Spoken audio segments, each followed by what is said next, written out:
জানুয়ারি মাসের এক তীব্র শীতের সকাল। কুয়াশা ঘেরা পাহাড়ের ঢালে ছোট্ট গ্রাম সিলারিগাঁও তখনও ঘুমে আচ্ছন্ন। এই গ্রামে লোকবসতি খুবই কম, আর পরিবেশ এতটাই নির্জন যে মানুষ ফিসফিস করে কথা বললেও তা যেন কোথাও দূর থেকে শোনা যায়। ঠিক এমন সময় হঠাৎ করেই জমিদার সুধাংশু রায়ের প্রাসাদ প্রমাণ বাড়ি থেকে ভেসে এলো এক আর্ত চিৎকার। বাড়ির লোক যখন সেই চিৎকার শুনে দৌড়ে গেল সুধাংশু রায়ের ঘরের দিকে, ততক্ষণে অনেক দেরি হয়ে গিয়েছে। কারণ সুধাংশু রায়, যার নাম সবাই ভয় আর শ্রদ্ধার সঙ্গে উচ্চারণ করে, তাকে পাওয়া গেল নিজের ঘরে গলা কাটা অবস্থায়। ঘরের দরজা ভিতর থেকে বন্ধ থাকায় সেটা ভেঙে প্রবেশ করতে হয় বাড়ির লোকেদের। জানালাও ছিল বদ্ধ অবস্থায়, অথচ মেঝেতে রক্তের ছাপ স্পষ্ট। ছেঁড়া কাগজের টুকরো আর একটি অদ্ভুত পুরনো মানচিত্র সেখানে পাওয়া গেল। আর সেই ছেঁড়া কাগজটায় সোজা সরল ভাষায় লেখা ছিল, গুপ্তধনের লোভী অভিশাপের কারণ, বেশি কৌতূহল ভালো নয়। যে এই গুপ্তধনের সন্ধান করবে, অভিশাপ এইভাবেই তাকে গ্রাস করবে।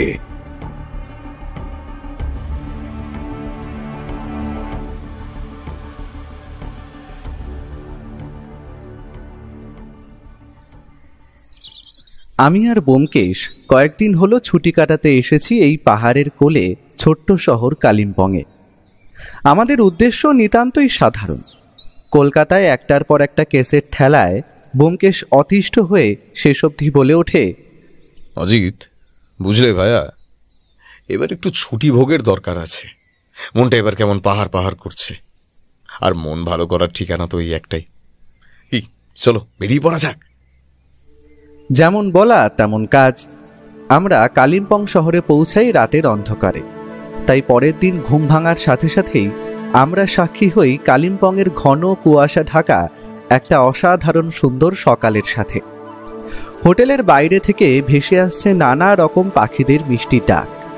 তবে এর মাঝেও সূর্যমামা ওঠার সাথে সাথেই কাঞ্চনজঙ্ঘা আমাদের সামনে নিজের অপরূপ সুন্দর রূপ উজাড় করে দিল। আমি যতবার কাঞ্চনজঙ্ঘা দেখি ততবারই যেন মুগ্ধ হয়ে উপভোগ করি সৃষ্টিকর্তার সৃষ্ট এই অসাধারণ ভাস্কর্য। ব্যোমকেশও তখন হোটেলের বারান্দায় দাঁড়িয়ে সেই সুন্দর অবিস্মরণীয় কাঞ্চনজঙ্ঘার কোলে সূর্যোদয়ের দৃশ্য উপভোগ করছিল। তবে কিছুক্ষণ পরেই বেয়ারা আমাদের চা আর সেই দিনের খবরের কাগজটা ঘরে দিয়ে গেল। গরম চায়ে চুমুক দেওয়ার সাথে সাথেই খবরের কাগজটা খুলে দেখলাম একটা খবর আমায় খুব আকর্ষণ করল। ব্যোমকেশ পাশেই ছিল। আমি তাকে পড়ে শোনালাম। ছোট পাহাড়ি গ্রাম সিলেরিগাঁওয়ের জমিদার সুধাংশু রায়ের রহস্যজনক খুন। বন্ধ ঘরের ভেতর থেকে উদ্ধার রক্তাক্ত দেহ, আর সাথে পাওয়া গেছে একটা অদ্ভুত মানচিত্র, যা নাকি গুপ্তধনের ইঙ্গিত।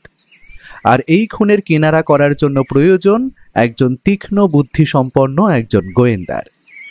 ব্যোমকেশ ঘটনা শুনে হাসতে হাসতে বলল, বুঝলে অজিত, সিলারিগাঁও কিন্তু কালিম্পং থেকে খুব বেশি দূরে নয়, ঘন্টা 5 রাস্তা। গুপ্তধনের খোঁজ, অভিশাপের গুজব আর একজন ধনী জমিদারের মৃত্যু, নিঃসন্দেহে ব্যাপারটা আকর্ষণীয়। ছুটি ভোগের সঙ্গে সঙ্গে মস্তিষ্কের কাজটা হলে মন্দ হয় না, কি বলো? শুনেছিলাম ঢেঁকি নাকি স্বর্গে গিয়েও ধান ভানে, আজ তা দেখেও নিলাম। আমার আপত্তি নেই। কাগজে যখন গোয়েন্দা চাই বলে বিজ্ঞাপন দিয়েছে, তখন আর অপেক্ষা করে লাভ কি? চলো বেরিয়ে পড়াই যাক। ব্যোমকেশ বলেই রেখেছিল সে বেরোবে, তাই আমরা আর দেরি করিনি। সকাল সকাল হোটেলেই ব্রেকফাস্ট সেরে তৈরি হয়ে নিলাম। একটা গাড়ি ভাড়া করে আমরা বেরিয়ে পড়ি সিলেরিগাঁওয়ের উদ্দেশ্যে। কি জানি কি রয়েছে কপালে। ব্যোমকেশ আগেই বলেছিল কালিম্পং থেকে গ্রামটার দূরত্ব ঘন্টা 5 পাহাড়ি পথ। গাড়ি যত ওপরে উঠছে, ঠান্ডা হাওয়ার তীব্রতাও যেন শরীরে কাঁপুনি ধরিয়ে দিয়ে যাচ্ছে। রাস্তার দুপাশে পাইন গাছের সারি আর মাঝে মাঝে চোখে পড়ছে একটা দুটো ছোট পাহাড়ি গ্রাম। ব্যোমকেশ আগেই ফোন করে জানিয়েছিল যে আমরা আসব। জমিদার বাড়ি পৌঁছে দেখি সেখানকার পরিবেশ বেশ ভারী। আর গাড়ি যখন পথ শেষ করে জমিদার বাড়ির গেটে এসে দাঁড়ায়, তখন বুঝতে পারি বাড়িটা পাহাড়ের ওপরে এক চমৎকার জায়গায় অবস্থিত। বাড়ি বললে ভুল হবে, কারণ এটা যেন মস্ত এক পাহাড়ি ধাঁচে নির্মিত প্রাসাদ। বিশাল কাঠের দরজা, লোহার ফ্রেমের জানলা, আর বাইরে গেটে অবস্থান করছে দুটো পাথরের কাজ করা সিংহ মূর্তি। দারোয়ান গেট খুলে দেওয়ার সাথে সাথেই আমরা দেখতে পেলাম একজন বয়স 30-এর জোয়ান লোককে। পরে জেনেছি তিনি হলেন মৃত জমিদারের ভাই দীপনারায়ণ রায়। তিনি আমাদের দেখে নমস্কার জানিয়ে অভ্যর্থনা জানালেন। ব্যোমকেশ বাবু, আমাদের পরিবারের আজ চরম বিপদ। দাদার এমন মৃত্যু মেনে নেওয়া যায় না। গ্রামের লোকেরা বলছে এটা নাকি অভিশাপ, কিন্তু আমি জানি গুপ্তধনের লোভই দাদার মৃত্যুর কারণ হতে পারে। অভিশাপ বলে কিছু হয় না দীপনারায়ণ বাবু। যে রহস্য যত বেশি ধোঁয়াশা তৈরি করে, মানুষ তখন তাকে লুকোনোর জন্য অভিশাপের নাম দেয়। আমি অন্তত সত্যান্বেষী হিসেবে এই সমস্ত জিনিসে বিশ্বাস করি না। সে যাই হোক, আমি ঘটনাস্থল একবার ঘুরে দেখতে চাই, যেখানে আপনার দাদার মৃত্যু ঘটেছে। অবশ্যই, আপনারা আমার সাথে আসুন। বাড়ির ভিতরে প্রবেশ করে দেখলাম চারিদিকে ছড়িয়ে রয়েছে দামি আসবাবপত্র আর বিলেতি ফুলদানি। বাড়ির প্রতিটা ঘরে ঝুলছে একটি করে ঝাড় লণ্ঠন। কিছু কিছু জায়গায় দেওয়ালে হরিণের শিংও যেন চোখে পড়ল। আপাত দৃষ্টিতে যা দেখলাম, বলা যায় এই জমিদার বাড়ির অবস্থা এখনো অবস্থাপন্ন। সিঁড়ি দিয়ে দোতলায় উঠে আমরা প্রবেশ করলাম একটা বড় ধরনের ঘরে। আর এটাই যে জমিদারের শোয়ার ঘর ছিল তার বলে দিতে হয় না। দরজার লক ভাঙা, অর্থাৎ মৃতদেহ উদ্ধার হয়েছে দরজা ভেঙেই আশা করা যায়। তবে খুনটা হলো কিভাবে? মেঝেতে এখনো লেগে রয়েছে রক্তের দাগ, আর একটি পুরনো মানচিত্রের টুকরো পাশের দেরাজের ওপরে রাখা। ব্যোমকেশ প্রথমে গিয়েই সেটি হাতে তুলে নিয়ে ভালো করে দেখল। আমিও দেখলাম নকশাটা, আর এটাই সেই গুপ্তধনের নকশা, সেটা বলে দিতে হয় না। আচ্ছা দীপনারায়ণ বাবু, এই মানচিত্রের কোনায় একটা অদ্ভুত প্রতীক আছে। এটা কি কোনো মন্দিরের চিহ্ন? হ্যাঁ ব্যোমকেশ বাবু, এটা একটি মন্দির। দাদা বহুবার সেখানে গিয়েছিলেন গুপ্তধনের সন্ধানে, তবে তিনি কিছু পেয়েছিলেন কিনা বলতে পারবেন না। আর এই হুমকি চিঠিটা পড়েছিল মৃতদেহের পাশে। এই বলে ভদ্রলোক পকেট থেকে বার করে আনলেন একটা দলা মোচা করে ভাঁজ করা একটি কাগজ, যেখানে লেখা, গুপ্তধনের লোভী গ্রাস করবে তার সন্ধানকারীকে। এই বাড়িতে আপনি ছাড়া আর কে কে থাকেন? আমি সবার সঙ্গে কথা বলতে চাই। বাড়িতে লোক বলতে দাদা স্ত্রী শ্রেয়া রায় এবং তার একমাত্র ছেলে সৌরভ রায় এবং দাদার সহকারী অজয় ঘোষ। আর সবসময় কাজের জন্য একজন চাকর আছে। ড্রাইভার আর গেটের দারোয়ানকে তো আপনি দেখেছি। আমি সবাইকে এক এক করে ডেকে দিচ্ছি, সবাই আপনাকে এই তদন্তে সাহায্য করবে। আমরা সেই ঘর থেকে বেরিয়ে আসার সাথে সাথেই ঘরটা বন্ধ করে দেওয়া হলো। আমরা এবার বেরিয়ে গিয়ে বসলাম পাশের একটি ঘরে। প্রথমেই আমাদের সাথে দেখা করতে এলেন জমিদার বাবুর স্ত্রী। ভদ্রমহিলা এখনো তার স্বামীর মৃত্যু কাটিয়ে উঠতে পারেননি, তাই চোখ এখনো তার কান্নায় ভেজা। ব্যোমকেশ প্রশ্ন করল, আপনার স্বামী অর্থাৎ সুধাংশু বাবু কি আপনার সঙ্গে গুপ্তধন উদ্ধার নিয়ে কখনো কোনো কথা বলতেন? আর তার মৃত্যুর জন্য আপনি কি কাউকে সন্দেহ করেন? এমনি তো তিনি কারোর সাথে বেশি কথা বলতেন না, কিন্তু শেষের কটা দিন আমার স্বামী বলেছিলেন তিনি নাকি গুপ্তধনের খুব কাছেই পৌঁছেছেন। আমি তাকে বারবার সতর্ক করেছিলাম, কিন্তু তার ওই গুপ্তধনের লোভী তাকে শেষ করে দিল। আর কেই বা তাকে খুন করতে পারে ব্যোমকেশবাবু বলুন? তিনি যে ঘরে রাতে কাজ করছিলেন সেটা তো বন্ধ ছিল। তার মানে আপনি বলছেন সেদিন রাতে সুধাংশুবাবু নিজের ঘরে কাজ করছিলেন অনেক রাত অবধি, আর আপনি তখন কোথায় ছিলেন? আমি তো আমার ছেলের ঘরেই শুয়েছিলাম। ছেলে কলকাতায় বড় কলেজে পড়াশোনা করে। ওর বাবার মৃত্যুর সংবাদ পেয়েও ছুটে এসেছিল।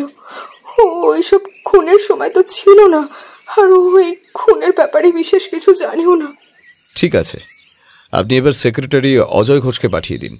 ভদ্র মহিলা বেরিয়ে যেতেই বাইরে একটা কাশির শব্দ শুনতে পেলাম। বলছি আসতে পারি? হ্যাঁ অলোকবাবু, আসুন। আপনার প্রথম প্রশ্ন হলো, আপনি এখানে কতদিন কাজ করছেন, আর জমিদার বাবুর মৃত্যুর জন্য আপনি কি কাউকে সন্দেহ করেন? দেখুন গোয়েন্দাবাবু, সুধাংশু রায় তার জমিদারি জীবনে অনেক শত্রু তৈরি করেছিলেন। গ্রামের অনেকেই তার প্রতি বেশ ক্ষুব্ধই ছিল। যে কেউই প্রতিশোধ নেওয়ার জন্য তাকে খুন করতেই পারে। আর আমি এই কয়েক মাস হলো কাজ করছি। এর আগে যে কাজ করত তার নাম অলোক সেন। তাকে জমিদার বাবু অন্য কাজে দরকার বলে আমাকে এই কাজে বহাল করেছিলেন। ব্যোমকেশ অজয়ের দিকে গভীর দৃষ্টিতে চেয়ে বলল, আপনি ভুল করছেন অজয়বাবু, আমি গোয়েন্দা নই, আমি সত্যান্বেষী, আর সত্য অনুসন্ধানই আমার পেশা। যাই হোক, জমিদার বাবুর শত্রু হওয়ার কারণ? ও আচ্ছা আচ্ছা, মাফ করবেন। দেখুন, ধনীর যে শত্রু হবে তা তো আপনাকে আর আলাদা করে বলে দিতে হবে না ব্যোমকেশবাবু। প্রথম কথা, ব্যবসার জন্য ও টাকার জন্য অনেক সময় অনেকজনের সঙ্গে বেশ মনোমালিন্য হয় ওনার। তাই খুন তো প্রতিশোধ নিতেও অনেকেই করে থাকতে পারে। আর সন্দেহের কথা যদি বলেন, না না, আমি ওটা ঠিক বলতে পারবো না। আমার ওই বিষয়ে তেমন কোনো ধারণা নেই, মাফ করবেন ব্যোমকেশবাবু। আচ্ছা ঠিক আছে অজয়বাবু, আপনি এখন আসতে পারেন, তবে ভবিষ্যতে তদন্তের জন্য আপনাকে আবার ডাকা হতে পারে। ভদ্রলোক বাইরে বেরিয়ে যাওয়ার সাথে সাথেই ব্যোমকেশ চিন্তিত স্বরে বলল, প্রতিশোধ আর লোভ এই দুটো সাধারণত একসঙ্গে চলে, তবে এই খুনটা খুবই মাথা খাটিয়ে করা হয়েছে তা বলে দিতে হয় না। আমাদের সময় নষ্ট করা যাবে না। এই মানচিত্র আমাদের রহস্যের পরবর্তী ধাপ দেখাবে। জমিদারবাবু গুপ্তধনের কথাটা সন্ধান পেয়েছিলেন, সেটা একবার খুঁটিয়ে দেখা দরকার। জমিদারের রহস্যময় খুন আর গুপ্তধনের মানচিত্রের সূত্র ধরে আমাদের পরবর্তী কাজ ছিল জমিদার সুধাংশু রায়ের শত্রু এবং তাঁর জীবনের অজানা দিকগুলো খুঁজে বের করা। তাই পরের দিন সকালে দীপনারায়ণ রায়কে ওই ব্যাপারে জিজ্ঞেস করায় তিনি জানালেন, শত্রুর কথা যদি আপনি বলেন ব্যোমকেশবাবু, রজন দত্ত আমাদের পরিবারের এক সময়ের খুবই ঘনিষ্ঠ বন্ধু ছিল। দাদা আর রজনের একসঙ্গে ব্যবসাও শুরু করেছিলেন। তবে রজনের একটা দুর্বলতা ছিল, লোভ। একসময় রজন আমাদের ব্যবসার টাকা নিজের কাজে ব্যবহার করার চেষ্টা করে। দাদা বিষয়টি জানতে পেরে তার বিরুদ্ধে আইনি ব্যবস্থা নেয়। ফলে রজন একদিকে ব্যবসা হারায় আর অন্যদিকে মান ইজ্জত শেষ হয়ে যায়। শোনা যায় সেই মনের দুঃখে গ্রাম ছেড়ে চলে যায়।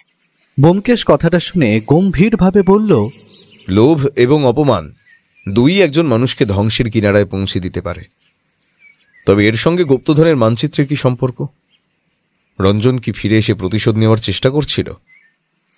এ ব্যাপারে আমি নিশ্চিত নই ব্যোমকেশবাবু।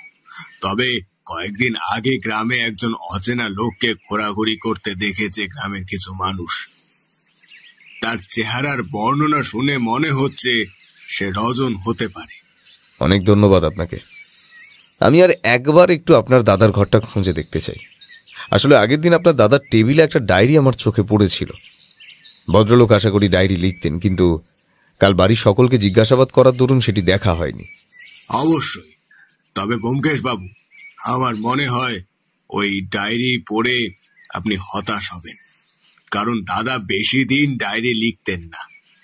হঠাৎ করেই যদি কোনো স্মরণীয় বা বিশেষ দিন তার জীবনে ঘটলে তিনি সেটা ডায়েরির পাতায় বন্দী করতেন। হতাশ হতে আমার কোনো অসুবিধাই নেই দীপনারায়ণবাবু। এই কেসের কিনারা করতে গেলে এটা অত্যন্ত প্রয়োজনীয় তথ্য হতে পারে, আর তোমার দাদার ওই টেবিলে রাখা ডায়েরিটাই আমার দরকার। দীপনারায়ণবাবু আপত্তি জানান। তিনি তৎক্ষণাৎ সেটি এনে ব্যোমকেশের হাতে তুলে দেন। ব্যোমকেশ বোধ করি আজ আর কোথাও বেরোবে না। জমিদার বাবু ডায়েরি পড়ে এসে তথ্য খুঁজতে বসবে আজ। আমি আর কি করি, বাড়ির ব্যালকনিতে বসে সামনের পাহাড়ের কোলে ভেসে যাওয়া মেঘের খেলা দেখছিলাম। তবে আমার মাথায় ঢুকছিল না যে বাড়ির বড় গেটে পাহারাদার আছে, বাড়িতে রাতে লোক আছে, তার ওপর জমিদারের ঘরের দরজা রাতে বন্ধ ছিল।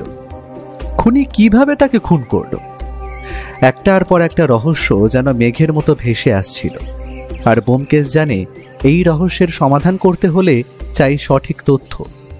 তাই সে সেটাই সংগ্রহ করতে বসেছে। সময় মতো আমাদের দুপুরে খাওয়ার জন্য ডাক পড়ল। সেই খাবার টেবিলে যা সব এলাহি আয়োজন তা দেখে তো আমি অবাক হয়ে গেছি। কারণ সামনে সাজানো রয়েছে গরম গরম ধোঁয়া ওঠা ভাত, তারপর মাছের মাথা দিয়ে বিউলির ডাল, শুক্তো, আরও 3 রকম ভাজা, কাতলা মাছের কালিয়া, চিংড়ি মালাইকারি, আর শেষ পাতে খাসির মাংস, মিষ্টি, চাটনি, পাঁপড় সবই আছে। খাওয়ার টেবিলে যেন আমরা উঠতে যেতে চাইলেও খাওয়ার যেন ফুরোতেই চায় না। খাওয়া দাওয়ার এত এলাহি আয়োজন দেখে বুঝতে পারলাম জমিদার বাড়ির অতিথি আপ্যায়ন অত্যন্ত নিপুণভাবে করা হয়। সে যাই হোক, আমাদের জন্য আলাদা একটা ঘর দেওয়া হয়েছিল। দুপুরে একটু ব্যোমকেশ খাওয়া দাওয়া সেরে ঘরের মধ্যেই সিগারেট জ্বালিয়ে এদিক ওদিক পায়চারি করছিল। আমি বুঝতে পারলাম ও কিছু একটা জিনিস নিয়ে চিন্তা করছে। আমি আর থাকতে না পেরে জিজ্ঞেস করলাম, আচ্ছা ব্যোমকেশ, তুমি তো সারা দুপুর বসে ডায়েরিটা পড়ছিলে, সেটা দিয়ে কি কোনো নতুন তথ্য আবিষ্কার হলো? ব্যোমকেশ একবার সিগারেটে টান দিয়ে নিজের পকেটে হাত ঢুকিয়ে একটা কাগজ বার করে আমার হাতে দিল। আমি যতদূর দেখে বুঝলাম এটা কোনো হুমকি জাতীয় চিঠি, আর চিঠিটা পড়ে আমার শিরদাঁড়া দিয়ে হিমশীতল স্রোত বয়ে গেল। কারণ সেখানে লেখা ছিল, সুধাংশু, একদিন তোমার প্রতিটি কাজের জন্য আমি প্রতিশোধ নেব। তুমি আমার জীবন ধ্বংস করেছ, তবে মনে রেখো আমি তোমাকে শেষ করে ছাড়ব। চিঠিটা পড়ে আমি ব্যোমকেশকে জিজ্ঞেস করলাম, ব্যোমকেশ, আমি এখানে একটা জিনিস বুঝতে পারছি না, খুনের উদ্দেশ্যটা কি? গুপ্তধনের জন্য কি সে খুন করলো, নাকি প্রতিশোধ নেওয়ার জন্য? আচ্ছা, তোমার কি মনে হয়? বুঝলে অজিত, খুনির উদ্দেশ্য খুঁজে পাওয়া খুবই এখানে অত্যন্ত গুরুত্বপূর্ণ। রঞ্জন যদি খুন করে থাকে তবে সে শুধু প্রতিশোধই নেয়নি, বরং সে গুপ্তধনের নকশা উদ্ধার করতেও খুনের পরিকল্পনা করতে পারে বলে আমার বিশ্বাস। তবে এখন কি করণীয়? বিকেলে একবার গ্রামের মন্দিরের দিকে যেতে হবে। যে নকশার টুকরো আমাদের হাতে এসেছে সেটাই যে মন্দিরের উল্লেখ আছে সেটা একবার ঘুরে আসা দরকার, যদি কোনো নতুন তথ্য উদ্ধার হয়। যেমন বলা তেমন কাজ। সেই দিন বিকেল 4টে নাগাদ আমরা বেরিয়ে পড়লাম সেই মন্দিরের উদ্দেশ্যে। দীপনারায়ণবাবু আমাদের সাথে যাবেন বলেছিলেন, কিন্তু ব্যোমকেশ জানায় আমরা খুঁজে নিতে পারবো। আসলে আমি জানি ব্যোমকেশ তদন্তের ব্যাপারে খোঁজ করতে যাচ্ছে, এতে সে আর কাউকে নিতে চায় না। আমরা পাহাড়ি গ্রামের পথ ধরে মানুষজনকে জিজ্ঞেস করতে করতে এগিয়ে চললাম। গ্রামের এক জায়গায় একটা চায়ের দোকান দেখে ব্যোমকেশ বলল, বুঝলে অজিত, এই সমস্ত গ্রামের চায়ের দোকান হলো সমস্ত রকম আড্ডা ও খবর বিনিময়ের স্থান। চলো ভাইয়া, একটু চা খেয়ে আসা যাক। দোকানে একজন বয়স্ক মানুষ বসেছিলেন। ব্যোমকেশ ওনাকে 2 কাপ চা দিয়ে জিজ্ঞেস করলো, আচ্ছা, তুমি এখানকার জমিদার বাবুর মৃত্যুর ব্যাপারে শুনেছ নিশ্চয়ই? তোমাদের কি মনে হয় কিভাবে ওনার মৃত্যু হয়েছে? আপনারা শহরের বাবু বলে মনে হচ্ছে। জমিদার বাবুর মৃত্যুর ব্যাপারে আমরা জানি না, কিন্তু ওনাকে যে কোনো অভিশাপ মেরেছে তা আমরা বুঝতে পারি। কারণ উনি অনেক দিন ধরেই এই মন্দির আর মন্দিরের পাশের জঙ্গলে একা একা কিছু খুঁজছিলেন। হয়তো ওনার পেছন পেছন কোনো অপশক্তি ওনার বাড়ি পৌঁছে গেছিল, ওরাই ওনাকে মেরে দেয়। আচ্ছা কাকা, তুমি ওসব ছাড়ো। এখানে কি কয়েকদিন ধরে কোনো অদ্ভুত ও নতুন লোককে ঘোরাঘুরি করতে দেখেছো? হ্যাঁ, কয়েকদিন ধরে একটা পাগল ওই মন্দির আর তার আশেপাশে গ্রামে দেখা যাচ্ছে। আগে আমরা কোনোদিন পাগলটাকে দেখিনি। লোকটা যেন হঠাৎ করেই আসে আর উবে যায়। একদিন তো আমার দোকানে এসেও বসেছিল। তবে অদ্ভুত হলো, লোকটা পাগলামো করলেও সে কিন্তু চা খেয়ে আমার হাতে চায়ের দাম হিসেবে 2 পয়সা ধরিয়ে দিয়েছিল। বড়ই অদ্ভুত ঘটনা, পাগল চা খেয়ে পয়সা দিচ্ছে, এটা তো কখনো শুনিনি। যাই হোক, গ্রামের মন্দিরটা কি সামনে কাকা? বৃদ্ধ ভদ্রলোকের বলা রাস্তা দিয়ে আমরা এগিয়ে যেতেই মন্দিরটা চোখে পড়ল। এটি একটি মহাদেবের মন্দির, তবে আশা করি এখন বিকেল হয়ে যাওয়ার কারণে বন্ধ ছিল। কিন্তু মন্দিরের পাশে একটা ছোট কুঁড়ে ঘর জাতীয় ছোট পাহাড়ি ঘর থেকে বেরিয়ে এলেন একজন গেরুয়া বসন পরিহিত পুরোহিত। ব্যোমকেশ তার দিকে এগিয়ে গিয়ে বলল, নমস্কার ঠাকুরমশাই, এটাই রায় জমিদারদের প্রতিষ্ঠা করা মন্দির, তাই তো? আর আমরা রায়বাড়ি থেকেই আসছি। আপনার থেকে কিছু তথ্য জানতে চাই, আশা করি আপনি আমাকে সাহায্য করবেন। জানি আমাকে সুধাংশু রায়ের মৃত্যুর কথা জিজ্ঞাসা করতে এসেছো তো? আসো, বসো মন্দিরে। আমার নাম বিজয় ত্রিপাঠী। প্রায় 30 বছর এই মন্দিরের নিত্য সেবা আমি করছি। তোমাদের যে গুপ্তধন নিয়েও জিজ্ঞাসা থাকবে, আমি সেটাও বুঝতে পারছি। আমরা মন্দিরে প্রবেশ করতেই পুরোহিত মশাই গর্ভগৃহের দরজা খুলে দিলেন। মহাদেবের মূর্তির সামনে প্রণাম জানিয়ে আমরা ওনার উত্তরের অপেক্ষায় বসলাম। জমিদার সুধাংশু রায় এক প্রাচীন গুপ্তধনের বিষয়ে জানবার পর থেকেই একটু বেশি অস্থির হয়ে উঠেছিলেন। তিনি আমাকেও বহুবার বলেছিলেন সেটা নাকি তার পরিবারের সম্পত্তি। আমি তাকে বহুবার বারণ করেছিলাম ওইসব বিপদকে যেন না ডেকে নিয়ে আসে, কিন্তু তিনি আমার কথা একদমই শোনেননি। আর শেষমেশ সেই অভিশাপই গ্রাস করলো তাকে। তার মানে আপনি বলতে চাইছেন ওই গুপ্তধন সত্যি আছে? আগে হ্যাঁ, গুপ্তধন তো আছেই। আমি আসলে কোনোদিন চাইনি যে জমিদার বংশের কারোর উপরে কোনো বিপদ নেমে আসুক, তাই ব্যাপারটাকে গোপন রাখি। আর সত্যি বলতে, গুপ্তধন যে আসলে কোথায় আছে তার সত্যিকারের হদিশ কিন্তু কেউ জানে না। আমরা যখন মন্দির দিয়ে বেরোলাম তখন প্রায় সন্ধ্যা হয়ে এসেছে। পাহাড়ি গ্রামের সন্ধ্যা নামে ঝপ করে, আর সাথে নামে ঠান্ডা। আমরা যে পথ দিয়ে এসেছিলাম সেই পথ দিয়ে এগিয়ে যেতে শুরু করলাম। এখানে সন্ধ্যের পর থেকেই রাস্তায় যেন জনমানুষ কমে আসে। আমরা একটু আগে এগোনোর সাথে সাথেই হঠাৎ করে একটা গাছের নিচে একটা অদ্ভুত দর্শন লোকের দেখা পেলাম। লোকটার মুখ ভর্তি পাকা দাড়ি, শরীরে ছিন্ন ভিন্ন পোশাক, চোখ দুটো অদ্ভুত রকমের লাল, আর তার কাঁধে ছিল একটা বস্তা। লোকটা আমাদের দেখেই হঠাৎ করে একটা আদলা ইট তুলে ছুঁড়ে মারলো আমাদের দিকে। অতর্কিতে এমন আক্রমণ আমরা কল্পনাও করতে পারি। ইটটা পাশের একটা গাছের গুঁড়িতে লাগলো। ব্যোমকেশ ছুটে পাগলটার দিকে তেড়ে গেল, কিন্তু পাগলটা যেন নিজের আনমনে চিৎকার করতে করতে পালাতে পালাতে বলতে লাগলো, গুপ্তধন গুপ্তধন, যে আসবে সে মরবে, অভিশাপ কাউকে ছাড়বে না। তুই আয়, আমি আসি, সবাই মরবে। গুপ্তধন, খালি গুপ্তধন। ব্যোমকেশ খানিকটা পেছনে ছিল। সেই সুযোগে লোকটা বোধ করি তীব্র গতিতে ছুটে পালিয়েছে।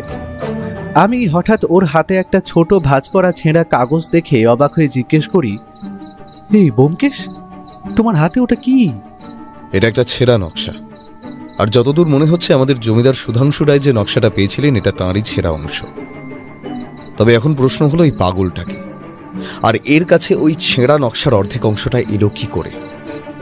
মনের মধ্যে অসংখ্য প্রশ্ন নিয়ে আমরা ফিরে এলাম জমিদার বাড়িতে। আমি জানি ব্যোমকেশ এখন নিজেকে ডুবিয়ে দেবে ভাবনার জগতে। ও প্রতিটা রহস্য এখন নিজের মনের মধ্যে সাজিয়ে নিতে চাইছে, তাই আর ওকে বিরক্ত করলাম না।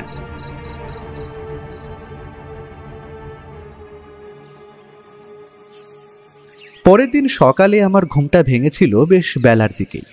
সেজন্যই আমি আর ব্যোমকেশকে ঘরে দেখতে পেলাম না। বোধ করি সে হয়তো বেরিয়েছে তদন্তের ব্যাপারে নতুন কোনো তথ্য সংগ্রহ করতে। আমি তখন মনে মনে ভাবছিলাম এবার কি করা যায়। তাই আর দেরি না করে ব্যোমকেশের লাল রঙের ডায়েরিটা খুলে দেখলাম। আমি জানি এটা খারাপ দেখায়, তবে আমার জন্য কৌতূহল সংবরণ করা অসম্ভব হয়ে পড়ছিল। ডায়েরিটা খুলে কিছু প্রশ্ন দেখতে পেলাম আমি, যা অত্যন্ত রহস্যজনক। 1. খুন, কিন্তু কেন? গুপ্তধনের লোভ না প্রতিশোধ?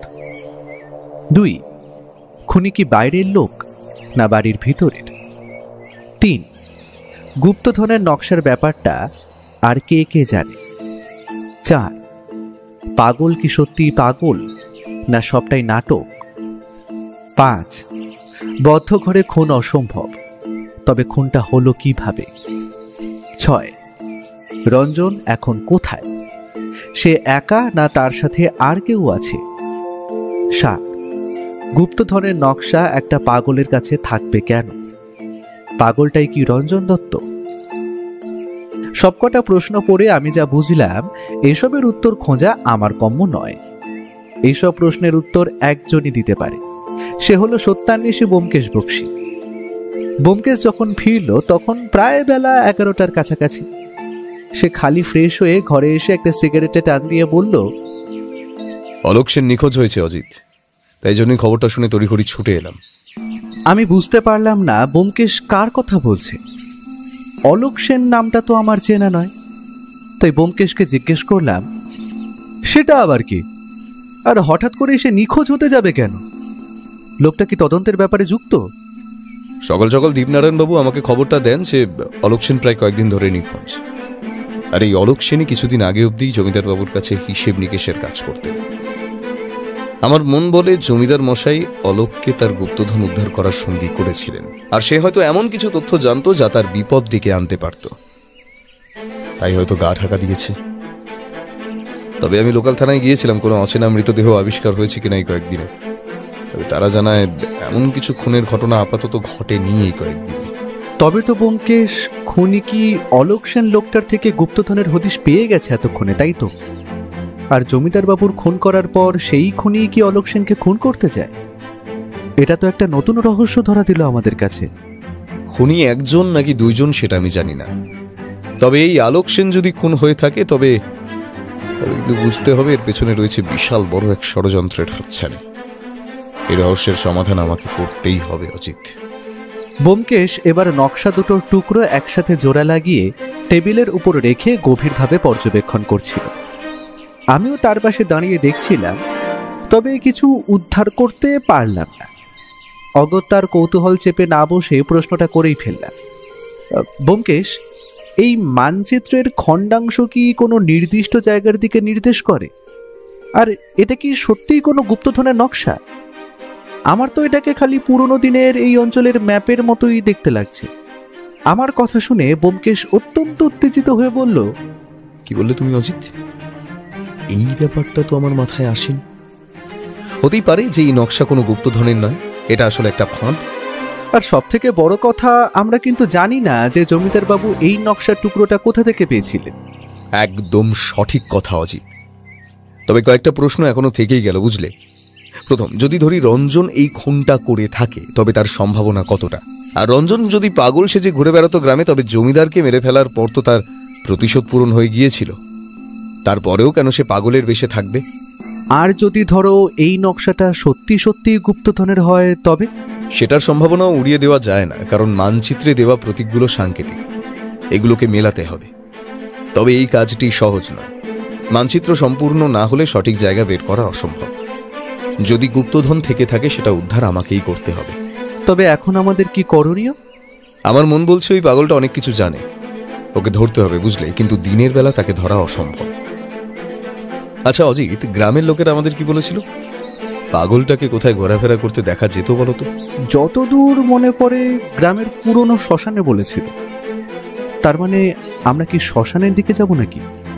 আমি দেখলাম ব্যোমকেশের মুখে খেলা করছে একটা অদ্ভুত রকমের হাসি। তার মানে যে সেটা আমাকে আর বলে দিতে হবে না।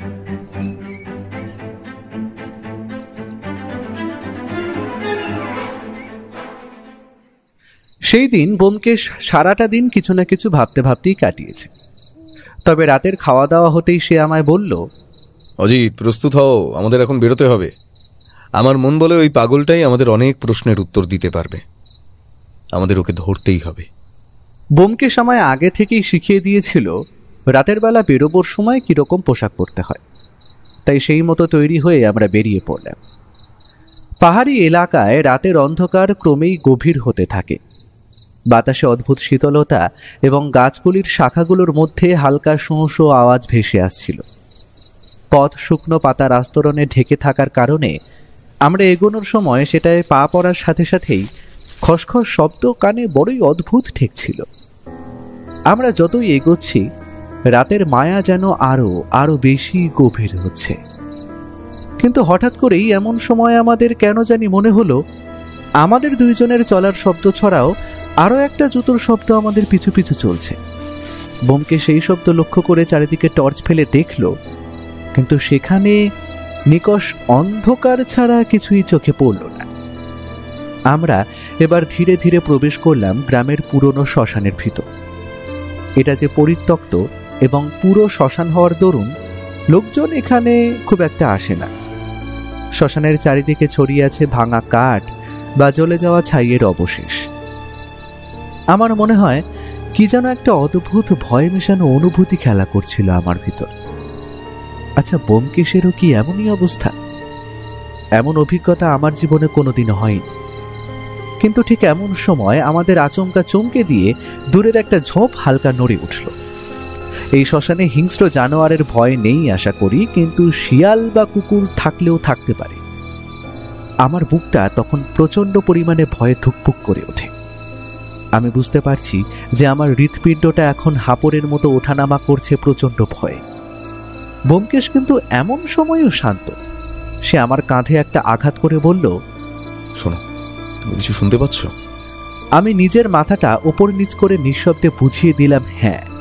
এটা মানুষের আওয়াজ মনে হচ্ছে না, কিন্তু কিছু সন্দেহজনক ব্যাপার ঘটছে।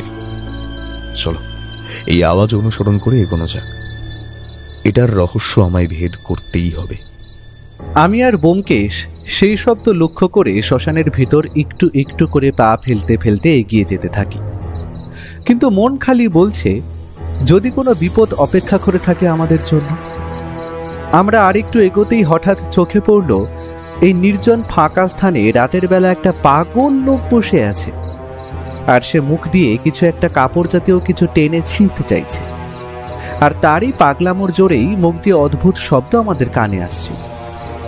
আমরা এতক্ষণ লুকিয়ে দেখছিলাম লোকটাকে একটা গাছের আড়াল থেকে। তবে পাগলটা বোধ করি আমাদের উপস্থিতি উপলব্ধি করে শান্ত হয়ে এদিক ওদিক চেয়ে দেখতে লাগলো।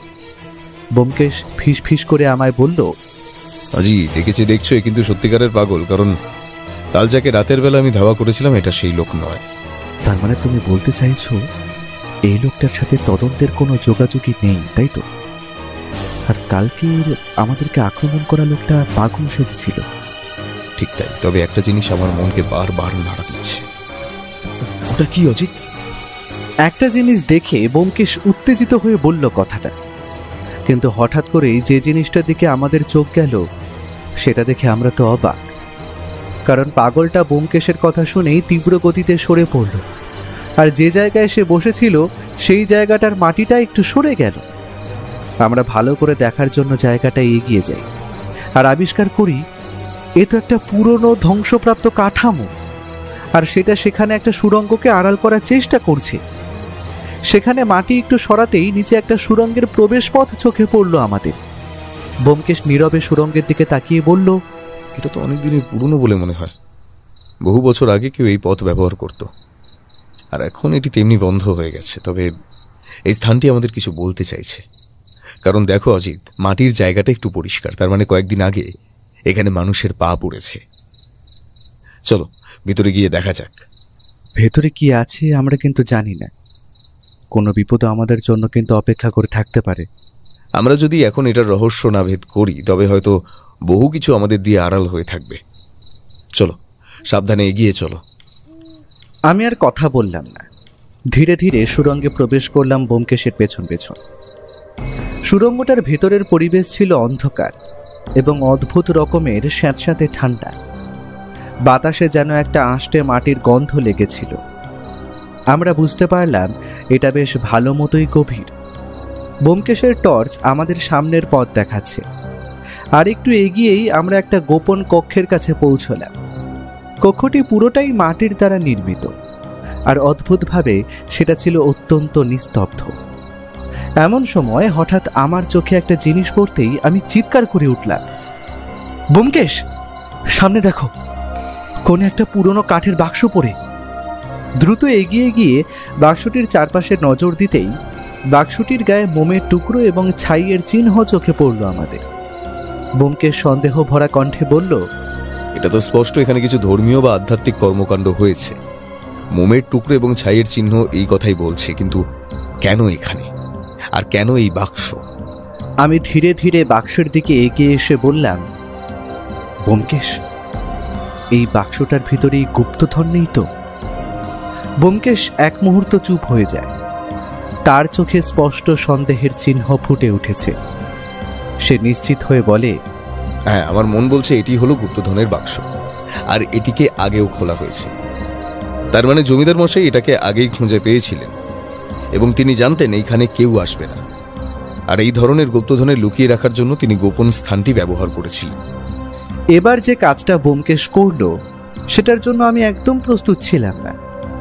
সে দ্রুত গতিতে বাক্সের ওপরের ঢাকনাটা সরাতেই সেইখান থেকে উকি মারল হাজার হাজার সোনার মুদ্রা জাতীয় জিনিস।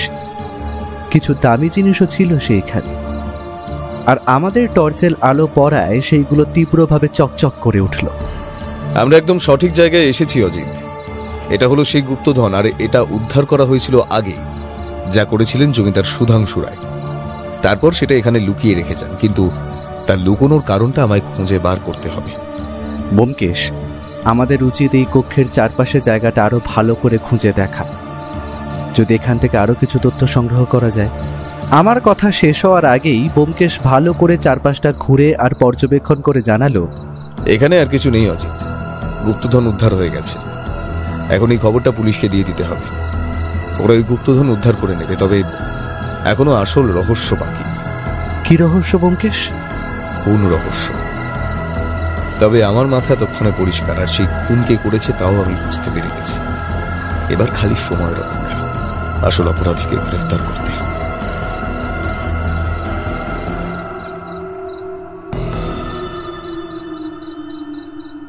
সেই দিনের মতো আমরা ফিরে আসি রায়বাড়িতে।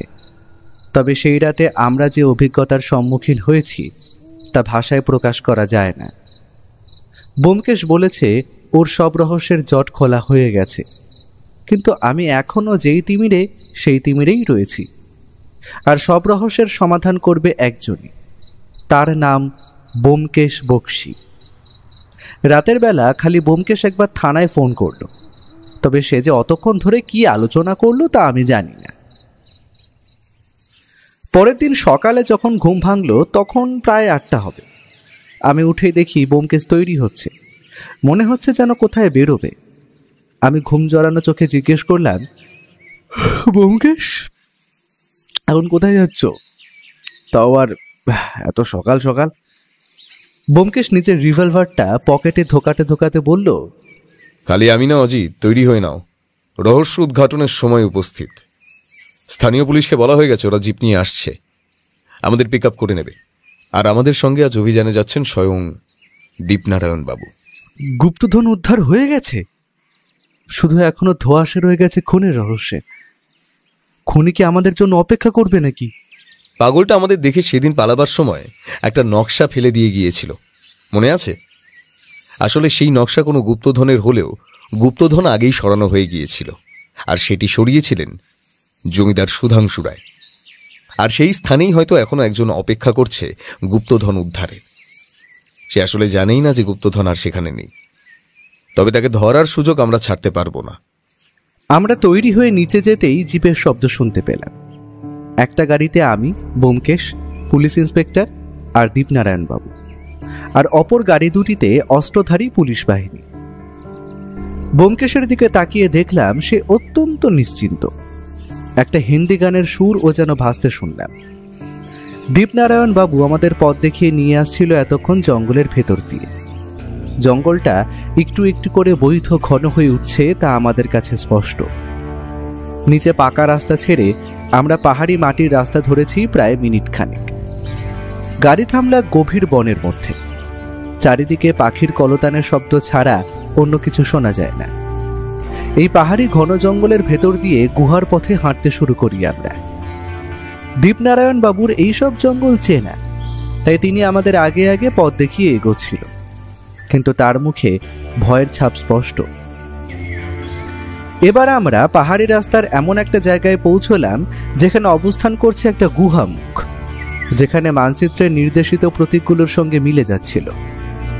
ব্যোমকেশের কাছে বোধ করি এই গুহারই নকশা ছিল। তবে কি আছে এই গুহায়? ব্যোমকেশ নিজের গুরুগম্ভীর স্বরে বলল, এটাই সেই জায়গা। এখানে কিন্তু রঞ্জন দত্ত আর তার দলবলের লোকেরা লুকিয়ে থাকতে পারে। আমাদের অত্যন্ত সাবধানে এগোতে হবে। ব্যোমকেশের কথা শেষ হওয়ার আগেই আমাদের চমকে দিয়ে পেছন থেকে গম্ভীর কণ্ঠ শোনা গেল। আমরা পেছন ফিরে দেখতে পেলাম একজন বন্দুকধারী লোক তীব্র দৃষ্টিতে তাকিয়ে আছে আমাদের দিকে, আর তার পেছনে প্রায় জনা 6 লোক। বোধ করি লোকটার সাগরেদ হবে, যাদের মধ্যে একজনের হাতে একটা রিভলভার ধরা, যা এখন তাক করা আমাদের দিকে। ব্যোমকেশ নিজের রিভলভার বার করে তাক করলো তাদেরই দিকে। গুন্ডাগুলো তখনও দাঁত বার করে কেমন যেন বিশ্রী রকমের হাসছে। আমাদের দল ভারী, কারণ পুলিশ বাহিনী বন্দুক উঁচিয়েই আছে। তবে আমি জানি ব্যোমকেশ চায় না যে এখানে কোনো খুনোখুনি হোক, তাই সে তীব্র চিৎকার করে বলল, তোমরা তোমাদের পিস্তলগুলো নিচে রেখে দাও। আমি কথা দিলাম তোমাদের কোনো ক্ষতি হবে না। আমি সবটা জানি, আর আমার কথা শুনলে তোমরা গুপ্তধন কোথায় আছে সেটাও জানতে পারবে। অশেষ প্রশংসা ব্যোমকেশ বক্সী মহাশয়। আপনি আমার জন্য পুরো গুপ্তধনটাই খুঁজে বার করলেন। আমি জানতাম গুপ্তধন আছে, আর সেটা আছে জমিদার সুধাংশু রায়ের কাছে। তবে সালা মরার আগে গুপ্তধনটা লুকিয়ে রেখে গেল। আমি হাজার খুঁজেও সেটা পাইনি। এই গুপ্তধনের হদিশ পাবার জন্য এই গুহার কাছে আমি দিন রাত খুঁজেছি, কিন্তু এখন আমার এই গুপ্তধন পুরোটাই চাই। রঞ্জন দত্তের চোখে ছিল প্রতিশোধ আর লোভের অগ্নি। ব্যোমকেশ আবার চিৎকার করে বলল, রঞ্জন দত্ত, আপনি কি এই গুপ্তধনের জন্য সুধাংশু রায়কে হত্যা করেছেন? রঞ্জন দত্ত হেসে বলল, সুধাংশু আমার জীবন ধ্বংস করেছে, আমার পরিবারকে পথে বসিয়েছে। আজ এই গুপ্তধনের মালিকানা হবে আমার, শুধুই আমার। কথাটা শেষ হওয়ার আগেই ঘটে গেল একটা অদ্ভুত ঘটনা, যার জন্য আমরা প্রস্তুত ছিলাম না। রঞ্জন লোকটার বোধ করি কথা বলার সময় একটু মনোযোগ অন্যদিকে গিয়েছিল। ঠিক সেই সুযোগকে কাজে লাগিয়ে ব্যোমকেশ তাক করে গুলি ছুড়ে দিল অপর বন্দুকধারী লোকটার পায়ের দিকে, আর ব্যোমকেশের টিপ অব্যর্থ। লোকটা তখন তীব্র যন্ত্রণায় ছটফট করছে মাটিতে পড়ে। ব্যোমকেশ চিৎকার করে বলল, সবাই পাথরের পেছনে লুকাও, সেখানে ওরা আমাদের দেখতে পাবে না। কিন্তু হঠাৎ আবার গুলির শব্দ শুনতে পেলাম আমরা, আর সেটা বেরিয়েছে রঞ্জন দত্তের বন্দুক থেকে। আর সেই গুলিটা লক্ষ্যভ্রষ্ট হয়ে গিয়ে লাগলো অপর একটি পাথরের গায়ে। পরপর একটা দুটো করে 5টা গুলি করলো রঞ্জন দত্ত আমাদেরকে তাক করে। হয়তো সে প্রতিশোধের আগুনে পাগল হয়ে গিয়েছে, কিন্তু সেই সুযোগেই আমাদের পুলিশ ইন্সপেক্টর সহায়বাবু পেছনের জঙ্গল দিক দিয়ে ঘুরে গিয়ে দাঁড়ান রঞ্জন দত্তর পেছনে। রঞ্জন তখন এলোপাথারি গুলি ছুড়তে ব্যস্ত, কিন্তু কখন যে তার বন্দুক ফাঁকা হয়ে গেছে সেটা জানে না। বাকি পুলিশ দল এবার বন্দুক উঁচিয়ে তীব্র গতিতে ছুটে গেল লোকগুলোর দিকে। তখন যে যেদিকে পেরেছে ছুটে পালিয়েছে। আমাদের হাতে গ্রেফতার হয় রঞ্জন দত্ত ও তার দলের 3 জন লোক। যে লোকটার পায়ে গুলি লেগেছিল তাকে তৎক্ষণাৎ স্থানীয় হাসপাতালে পাঠানোর ব্যবস্থা করা হয়। রঞ্জন দত্ত এখন মাটিতে হাঁটু গেড়ে মাথার ওপর 2 হাত তুলে স্যারেন্ডার করার ভঙ্গিতে বসে আছে। ব্যোমকেশ ওনার দিকে এগিয়ে গিয়ে গম্ভীর স্বরে বলল, রঞ্জন দত্ত, প্রতিশোধ আর লোভ কখনো মানুষকে শান্তি দিতে পারে না। তোমার জীবনের এই পরিণতি তোমার নিজের হাতেই লেখা হয়েছে। আমি এবারে থাকতে না পেরে জিজ্ঞেস করেই ফেললাম, তার মানে কি খুনটা করেছিলেন এই রঞ্জন দত্তই? আর গুপ্তধনের লোভ আর প্রতিশোধের জন্যই কি তিনি খুনটা করেন? তোমাদের কাছে এখন সব রহস্যের জট খোলার সময় এসেছে। পুলিশও তাহলে সঠিক অপরাধীকে ধরতে পারবে। প্রথমেই আসি রঞ্জন দত্তের কথায়। সে কিন্তু এই কেসের গুরুত্বপূর্ণ অংশ। তবে সে একমাত্র খেলোয়াড় নয়।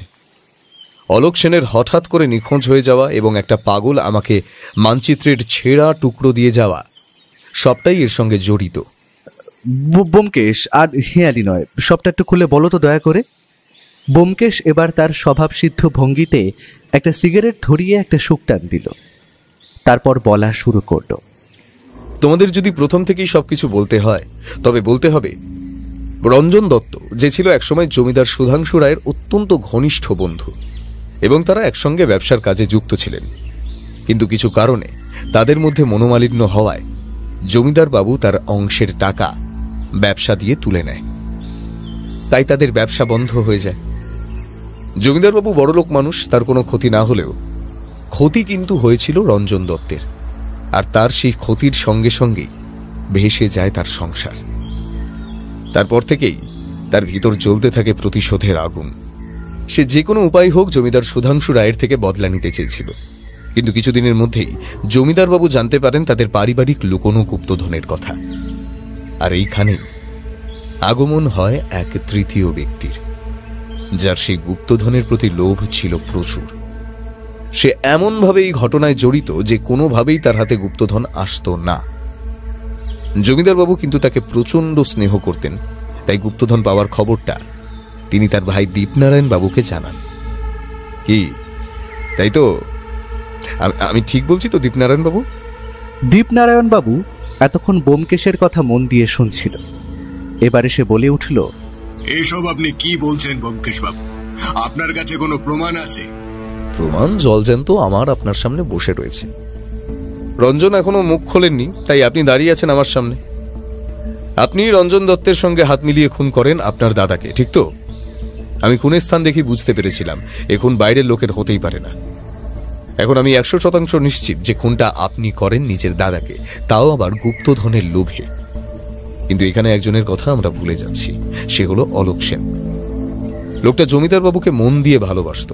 কোনোভাবে সে বুঝতে পেরে যায় রঞ্জন তার মালিকের বিরুদ্ধে ষড়যন্ত্র করছে, তাই সে জমিদার বাবুকে সাবধান করে। কিন্তু জমিদার বাবু জানতেন না যে শত্রু তার ঘরে, তাই তিনি অত্যন্ত গোপনে গুপ্তধন লুকিয়ে রাখেন গ্রামের একটি পুরনো শ্মশানে। গুপ্তধন যে কোথায় লুকোনো ছিল তা কেউ জানত না, রঞ্জন দত্তও নয় এবং দীপনারায়ণ বাবুও নয়। শুধু জানত একজন, তার নাম অলোক সেন। আর সে যখন দেখল জমিদার বাবুর মৃত্যুর পর লোকগুলো তার উপর হামলা করতে পারে, সে ছদ্মবেশ ধারণ করে, এক পাগলের ছদ্মবেশ। আর সে ওই পাগলের ছদ্মবেশেই ঘুরে ঘুরে বেড়াত, পুরো গ্রাম আর পাহারা দিত সুধাংশু রায়ের লুকোনো গুপ্তধনের। তাই কাল রাতে যখন সে দেখল আমি গুপ্তধনের সন্ধান করতে এসেছি, তাই সে গুপ্তধনের হদিশ আমাদের কাছে দিয়ে যায়। আর সে পাগলের ছদ্মবেশী এদিক ওদিক ঘোরার কারণে জানত যে রঞ্জনের লোকেরা এই গুহায় আসত গুপ্তধনের খোঁজ চালাতে, আর তার সাহায্যেই আমি উদ্ধার করি এই গুপ্তধন এবং কিনারা করি এই খুনের। আমার কাজ এখানেই শেষ। গুপ্তধনের সঠিক জায়গা সরকারের ঘর, আর দোষীদের সঠিক জায়গা শ্রীঘর। দুটোর ব্যবস্থা পুলিশ ইন্সপেক্টর সহায় করবেন। আমাদের এবারের মতো ছুটিভোগ এখানেই শেষ। কাল কলকাতায় ফিরতে হবে। পরের দিন সকালে আমরা যখন হাওড়াগ্রামী ট্রেনে চড়ে ফিরছি, তখন একটা খুব গুরুত্বপূর্ণ কথা ব্যোমকেশ আমাকে বলেছিল। বুঝলে অজিত, লোভ আর প্রতিহিংসা মানুষকে শুধু ধ্বংস করে। দীপনারায়ণ এটা বুঝতে পারল না। গুপ্তধনের চেয়ে গুরুত্বপূর্ণ হলো সততা আর নৈতিকতা, আর তার উপর হলো পরিবার। যারা সেটা বুঝতে ব্যর্থ হয় তাদের শেষ পরিণতি এইরকমই হয়। আমরা বাড়ি ফিরে আসার প্রায় 3-4 দিন পর একটা চিঠি আসে আমাদের কলকাতার বাড়ির ঠিকানায়। সেখানে ছিল একটা মোটা অঙ্কের টাকা গুপ্তধন উদ্ধার করে দেওয়ার জন্য এবং সরকারের তরফ থেকে একটি ধন্যবাদ পত্র। তবে আমি জানি ব্যোমকেশ বক্সীর সত্যের অনুসন্ধান এখানেই থামবে না। আরও অনেক রহস্য রোমাঞ্চকর ঘটনা অপেক্ষা করে আছে আমাদেরই জন্যে।